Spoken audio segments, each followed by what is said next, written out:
Good morning विद्यार्थी मित्रों carbon family ना न्यू विडियो लेक्चर में તમારું બેટા સ્વાગત છે। આપણે આગળના વિડિયો લેક્ચર્સ માં કાર્બન સમૂહ વિશે વાતચીત કરતા હતા, બરાબર છે।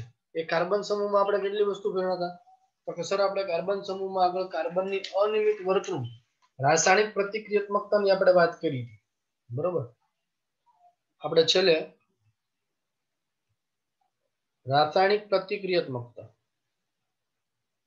અને બે ભાગમાં ભણ્યા હતા, બરાબર। ત્યાર પછી આપણે જે વાત કરી હતી એમાં કાર્બનની અનિયમિત વર્તણૂક,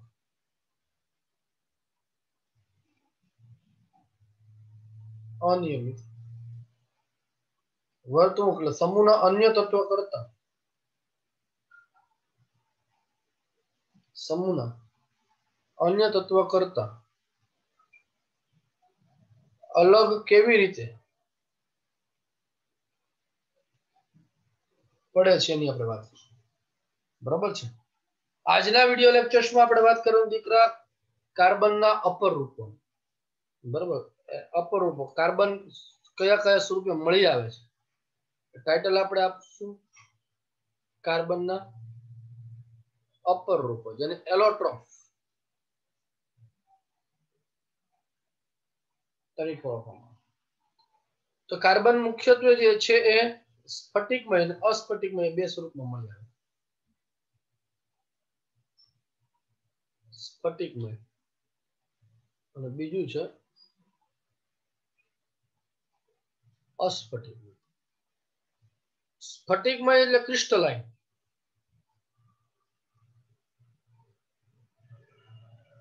અને અસ્ફટિકમય એટલે એમોર્ફસ, એમોર્ફસ। ક્રિસ્ટલાઇન સ્વરૂપે છે મુખ્યત્વે એના ત્રણ સ્વરૂપો મળી આવે છે, હીરો, ગ્રેફાઇટ અને ફુલેરિન। જ્યારે એમોર્ફસ સ્વરૂપે કોક,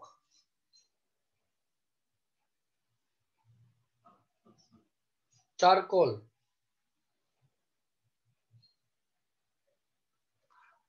કાર્બન બ્લેક વગેરે સ્વરૂપે મળી આવે, બરાબર। તો આપણે ખાસ કરીને જે છે એ ક્રિસ્ટલાઇન સ્ટ્રક્ચર્સ હીરો, ગ્રેફાઇટ અને ફુલેરિન એના બંધારણ વિશે આજના વિડિયો લેક્ચરમાં ચર્ચા કરીશું। ડાયમંડ કલરની જો આપણે દીકરા વાત કરીએ,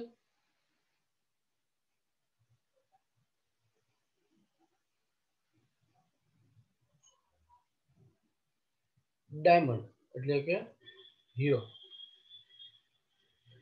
હીરામાં દરેક કાર્બન પરમાણુ sp3 સંકરણ ધરાવે છે, sp3 સંકરણ ધરાવે એટલે સમચતુષ્ફલકીય રીતે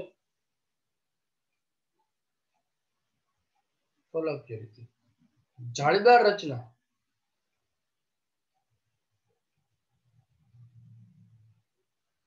ધરાવે। સ્ક્રીન ઉપર તમે સ્ટ્રક્ચર જોઈ શકો, દાખલા તરીકે આ કાર્બન પરમાણુની આપણે વાત કરીએ તો કાર્બન સમચતુષ્ફલક રીતે ગોઠવાયેલ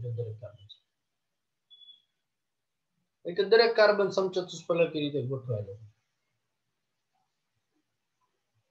બરોબર છે। તો સમચતુષ્ફલકીય રીતે જોડાયેલો છે, sp3 સંકરણ છે, એમાં કાર્બન કાર્બન વચ્ચેની બંધ લંબાઈ, આ એક કાર્બન અને બીજા કાર્બન, આ કાર્બન કાર્બન વચ્ચેની બંધ લંબાઈ 154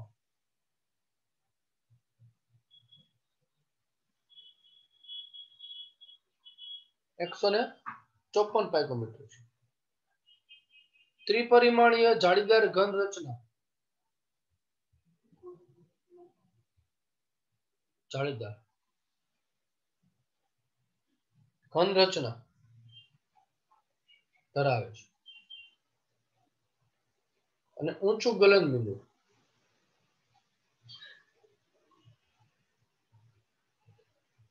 ધરાવે છે, બરાબર। તો ગ્રેફાઇટ વિશે કાર્બન વિશે તમને ટૂંકમાં લખવાનું પૂછાય તો આટલી વસ્તુ લખો। ત્યાર પછી ગ્રેફાઇટ ની વાત આપણે કરીએ તો ગ્રેફાઇટ જનરલી જે છે એ સ્તરીય રચના ધરાવે છે,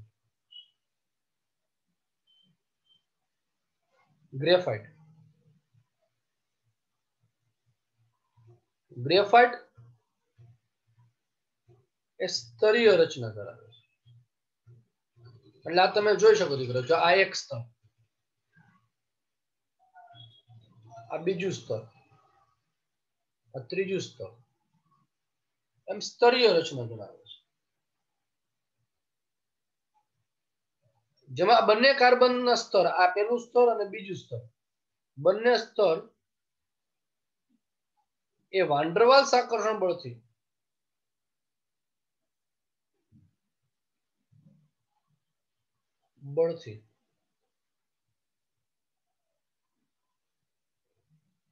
જોડાયેલા હોય છે.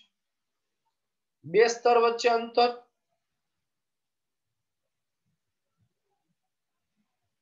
340 પાઇકોમીટર નું અંતર હોય છે આ બંને સ્તર વચ્ચે. 340, જેમાં કાર્બન કાર્બન દરેક સ્તર જે છે એ સ્તરમાં કાર્બન પરમાણુ ષટકોણીય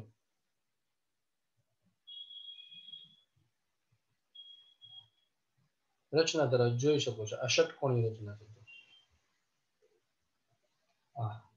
જેમાં કાર્બન પરમાણુ sp2 સંકર, કાર્બન પરમાણુ sp2 સંકરણ ધરાવે. કાર્બન કાર્બન પરમાણુ વચ્ચેની બંધ લંબાઈ 141.5 પાઇકોમીટર છે.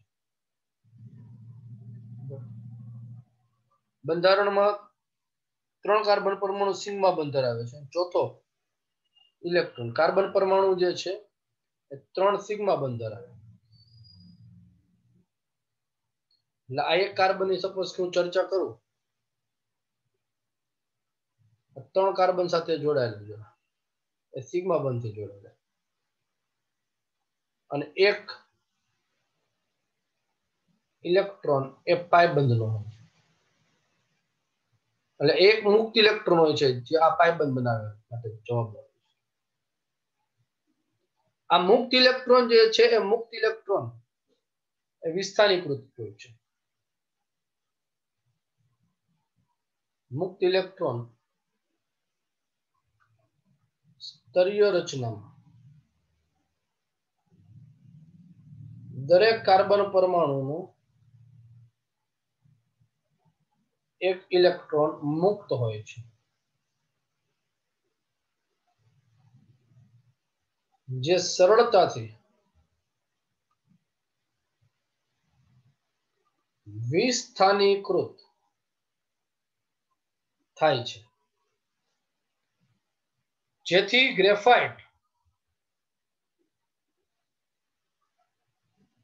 એ વિદ્યુત અને ઉષ્માનો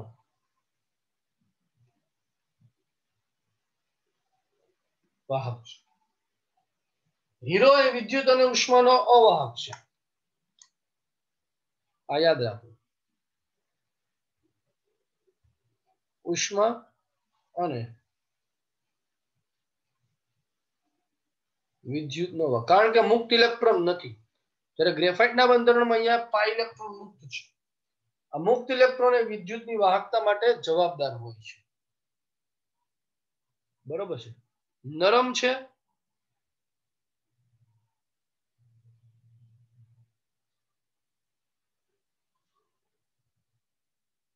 નરમ અને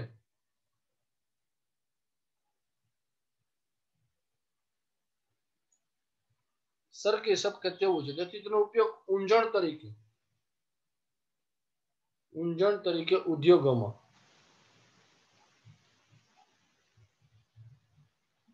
થાય. બરોબર. ત્યાર પછી ફુલેરિન. બેટા ફુલેરિન એ એમસીક્યુ માટે અગત્યનું છે. IMP for MCQ. બનાવટ કેવી રીતે બનાવવું છે?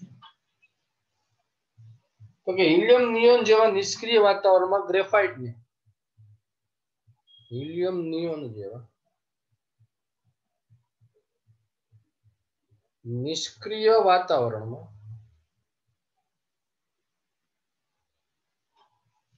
ગ્રેફાઇટને વિદ્યુત ચાપમાં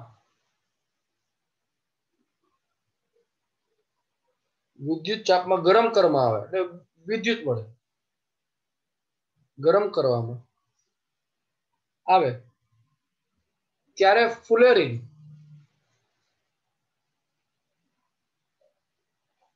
સંયોજનો બને છે. બનાવટ છે યાદ રાખવાનું. ગ્રેફાઇટ ને વિદ્યુત ચાપમાં ઉચ્ચ વિદ્યુત વોલ્ટેજ જ્યારે લાગુ પાડવામાં આવે નિષ્ક્રિય વાતાવરણ ત્યારે તેમાંથી ફુલેરીન મળે છે. બંધારણની વાત કરીએ તો બાષ્પ સ્વરૂપમાં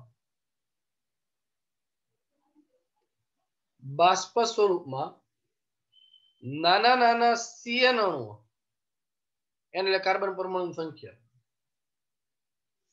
CN અણુઓ સંઘનિત થવાથી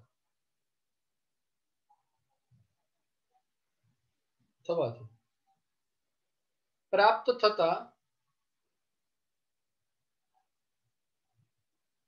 મેશવાળા સંયોજનોમાં અથવા મેશવાળા પદાર્થમાં C16 બરોબર C16 વધુ પ્રમાણમાં હોય છે એટલે મુખ્યત્વે હોય છે જ્યારે C70 તથા અતિ અલ્પ પ્રમાણમાં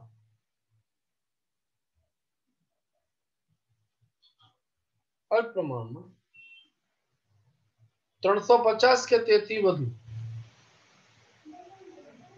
350 કે તેથી વધુ બેકી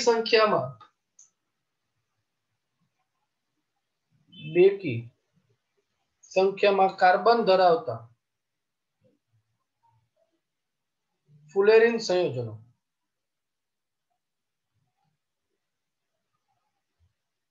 હોય છે. બાષ્પ સ્વરૂપમાં CN ધરાવતા અણુઓને સંઘનિત જ્યારે કરવામાં આવે એટલે મેશ વાળો કાળો પદાર્થ મળે. આ મેશ વાળા કાળા પદાર્થમાં વધુ પ્રમાણમાં C60 હોય, થોડા પ્રમાણમાં C70 હોય બરોબર ને તેનાથી ઓછા પ્રમાણ 350 કે તેથી વધુ બેકી સંખ્યામાં કાર્બન ધરાવતા ફુલેરીન સંયોજનો હોય છે. ફુલેરીન મુખ્યત્વે જે છે બેટા મુખ્યત્વે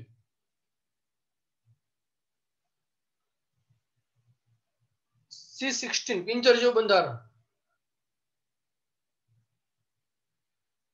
જેવું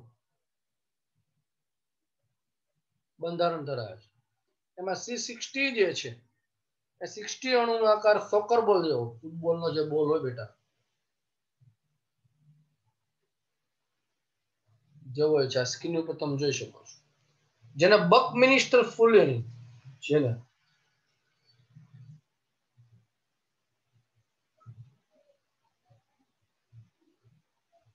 પણ કહેવાય છે. હવે MCQ માટે છે અમુક વસ્તુ યાદ રાખવાની C16 ના બંધારણમાં બેટા તો જો C16 નું બંધારણ તમે જુઓ તો તમે અહીંયા જોઈ શકો સ્ક્રીન પર કે 5 કાર્બન વાળી રિંગ તમને જોવા મળે છે.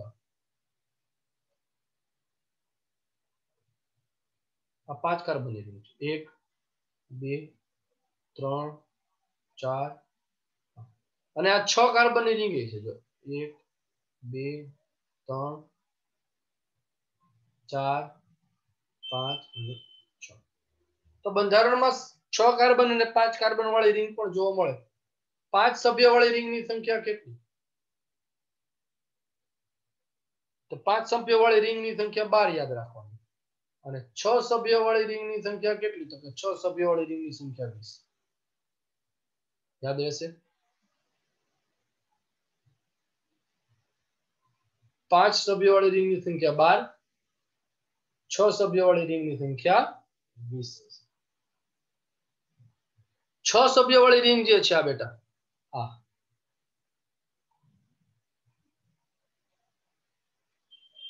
રેડ કલર થી કરીને દેખાય આ 6 સભ્ય વાળી રિંગ કે 5 સભ્ય વાળી રિંગ સાથે જોડાયેલી હોય આની સાથે જોડાયેલી છે.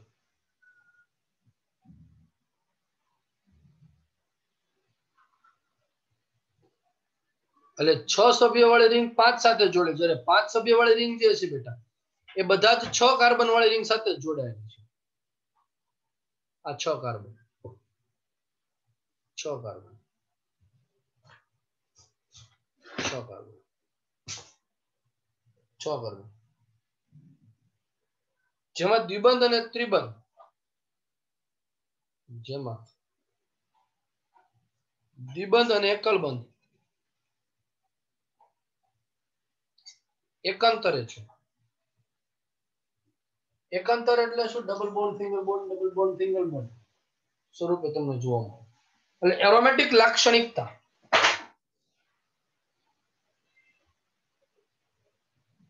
એરોમેટિક લાક્ષણિકતા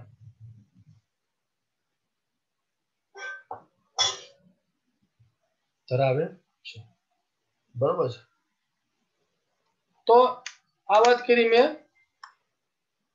C16, એવી રીતે C70 પણ છે.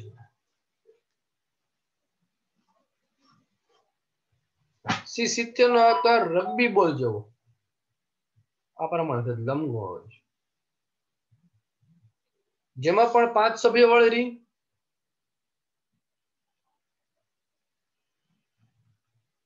12 છે અને 6 સભ્ય વાળી રીંગ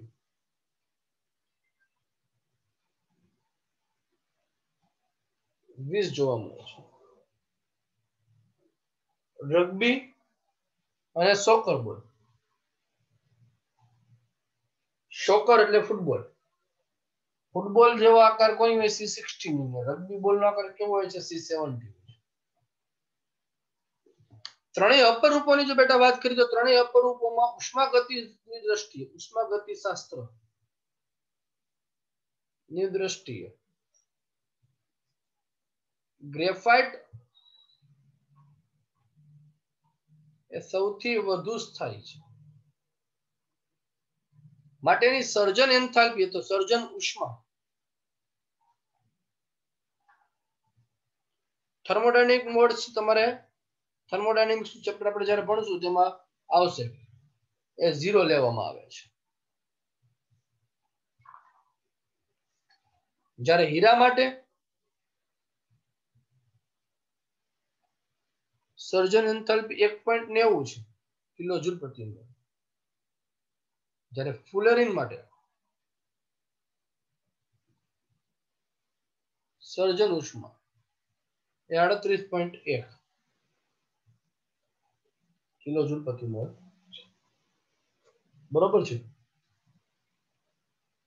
તો આ વાત આપણે કરી દીકરા કાર્બનના અપરૂપોની ચર્ચા. હવે વાત કરીએ કાર્બનના ઉપયોગો. તો ટાઇટલ આપણે દરેક વિદ્યાર્થી સૌપ્રથમ આપશું કાર્બનના અપરૂપો. ચાલો અપરૂપો જોઈએ એટલે હવે આ વાત આપણે કરવાની છે કાર્બનનો ઉપયોગ. ટાઇટલ આપો બેટા, કાર્બનના ઉપયોગો. કાર્બનના ઉપયોગોમાં આપણે સૌપ્રથમ ગ્રેફાઇટના ઉપયોગોની વાત કરશું. ગ્રેફાઇટ તો પ્લાસ્ટિકમાં ગ્રેફાઇટના રેસા ઉમેરવાથી ઊંચી પ્રબળતા વાળો સંયુક્ત પદાર્થ મેળવી શકાય છે. પ્લાસ્ટિકમાં ગ્રેફાઇટ ઉમેરીને ગરમ કરવાથી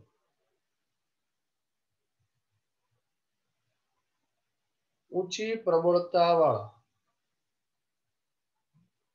પદાર્થ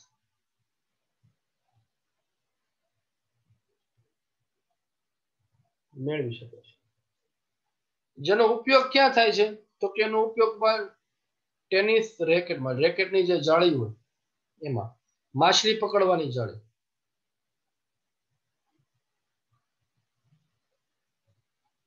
વિમાન અને બોટ એટલે હોડી જેવી વસ્તુની બનાવટ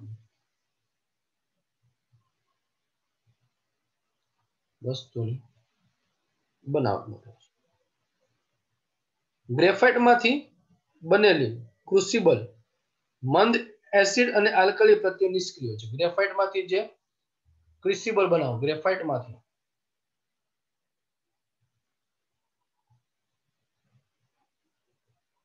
લેબનો શબ્દ છે ક્રુસિબલ, એ મંદ એસિડ અને આલ્કલી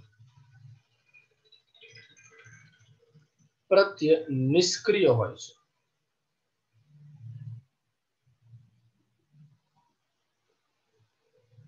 જે વધુ છિદ્રાળુ હોવાથી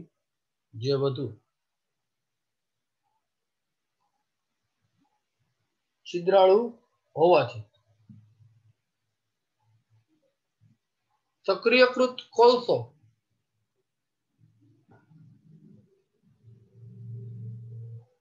એ ઝેરી વાયુના અધિશોષણમાં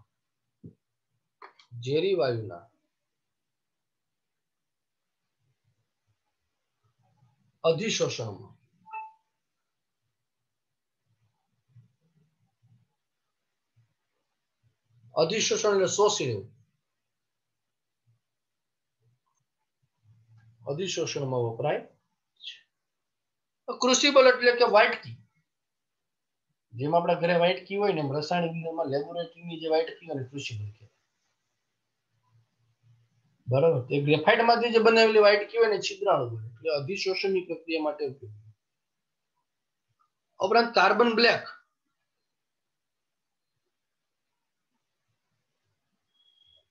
બ્લેક નો ઉપયોગ કાળી શાહી ઇંક, કાળો વર્ણક રંગ અને વાહનોના ટાયરોમાં